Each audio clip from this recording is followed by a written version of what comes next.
Welcome back to the Auto Insider, where you come to find out what's new, what's hot, and what's not in the automotive industry. This is the 2023 Lexus GX460. Now, since this vehicle was introduced in the U.S. market back in 2002, not much has changed. There have been a few little tweaks here and there, a couple little aesthetic improvements, but for the most part, this full-size SUV still sits body on frame, still sports a 4-liter V8 engine, and it's still great off-road. We won't do much off-roading here on the Auto Insider today, but just know, if you want a capable full-size SUV, this GX may be the SUV for you. Let's go inside, because the inside is more luxurious than the outside. A lot to offer here, and there have been some updates to the infotainment system that we really like. Let's go inside and check it out. So let's talk about the updates of late for the Lexus brand. This one still has this touchpad here that you have to use to navigate through the infotainment system. However, you do have a touch screen, and we do have controls here. Right below this HVAC controls, you have your radio controls, your tuner, your tracker. We can turn the volume up and down, change our radio stations. And for those of you who still have CDs in your collection, there's even a CD player.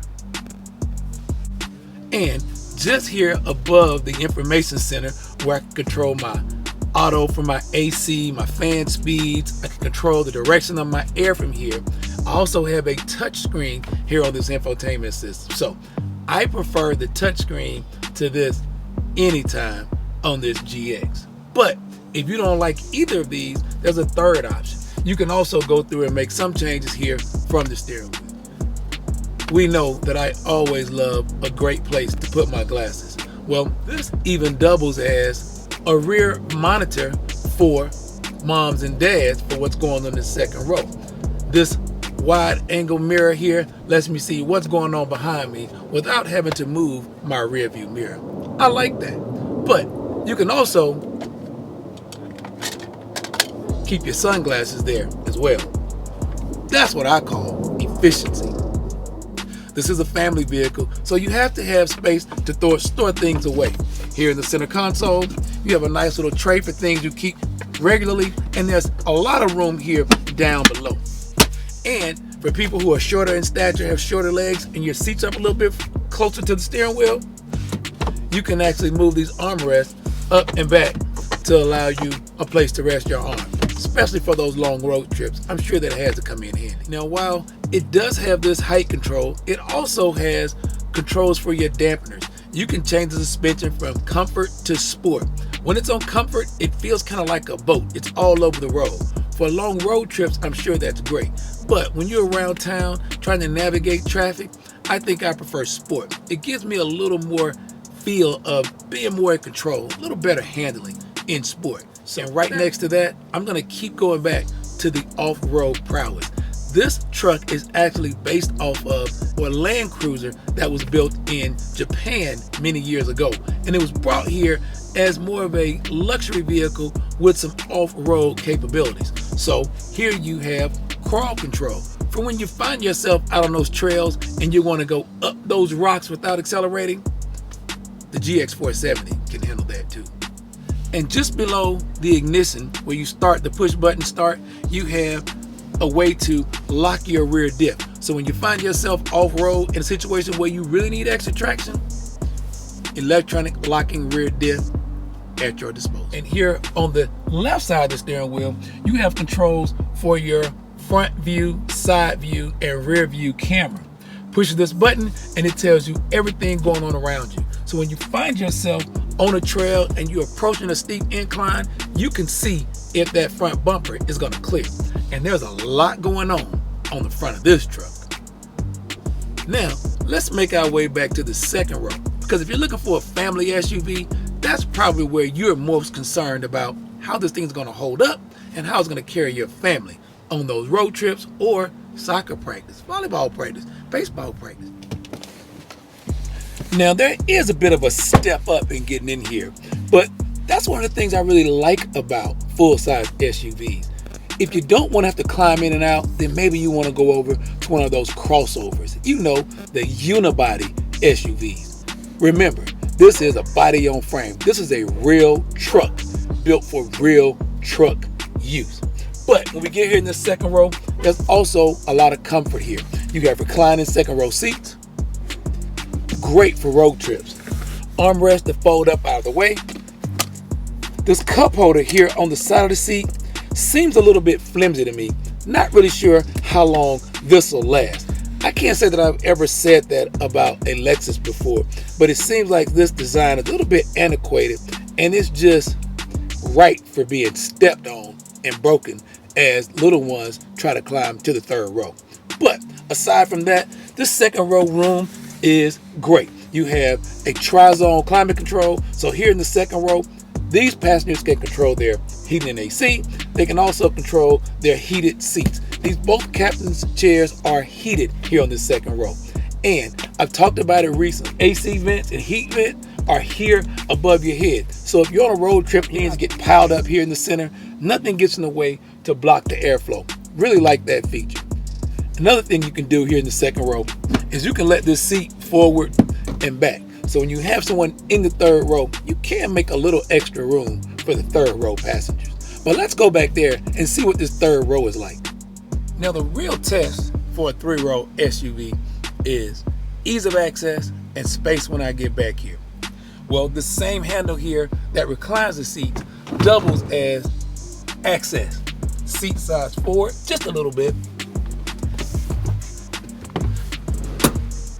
While that took a little bit of navigation, it wasn't the hardest third row I've ever been in. But once you're back here, there's plenty of headroom, decent leg room. It's great for a preteen or toddlers or, preschoolers. But once you're here in this third row, it's not so bad. It wasn't the hardest one I've ever had to get into before, and it's relatively comfortable here. Night out on the town, riding around 20, 30 minutes, maybe even an hour or so. I could do it back here without much fuss. There's no cup holder on this side, but there is a way to recline the seat and let it backwards and forward with the power button. There's a cup holder on that side, and that's about it. No USB charging ports. There is an AC vent. So while it won't be everyone's first choice for where to ride, it's not a bad place to spend a little bit of time here in this third row. But what if you have to take luggage along for a road trip?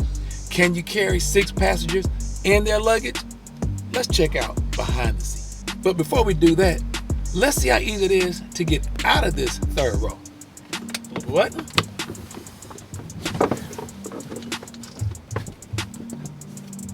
Not so bad. Now this is where Lexus is showing its age, or maybe showing how it's not really keeping up with today's families. I do like this feature. So it allows me access to this cargo area without having to open the whole door. And that's great because this is how the door opens.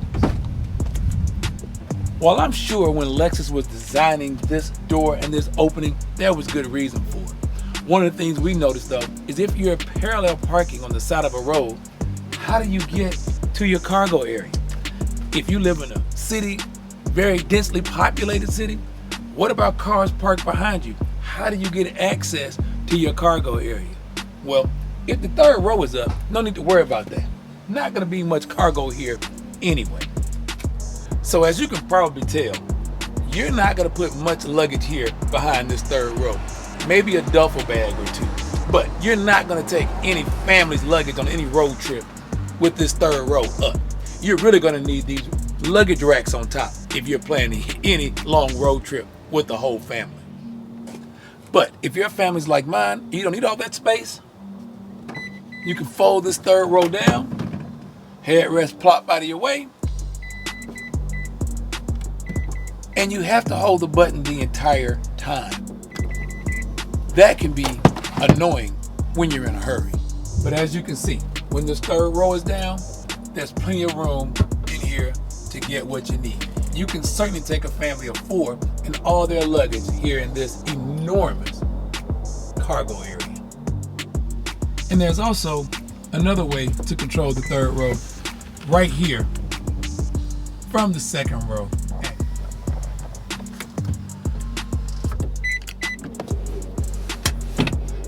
And if you have to take those odd-shaped items and you're going to do a lot of work in your full-size SUV, you can even fold this second row flat, and this gives you a ton of space. And you can configure these seats any way you need. So no need to always leave the kids at home. You can bring them along to help carry the load. This 4-liter V8 still gives you everything you need. If you need better fuel economy, maybe you'll opt for one of Lexus crossovers. This is a full-size SUV. That's all the time we have today on the Auto Insider. But for more of what's new, what's hot, and what's not, be sure to follow us on Facebook, Instagram, YouTube, and download the SoundCloud app and listen to all of our reviews in their entirety. And if you're watching on YouTube, click the subscribe button and don't miss any of our reviews every week as they come out. The 2023 GX460 from Lexus. Is it hot or is it not? If you're looking for a full-size, 6-passenger, off-road capable vehicle and fuel economy is not on your mind, this is hot. If you're looking for something a little more efficient, there are a lot of choices out here. We suspect Lexus has something new coming to replace this GX sometime soon. If they don't, they'll wish they had. Well, until next week, I'm Daryl Killian for the Auto Insider.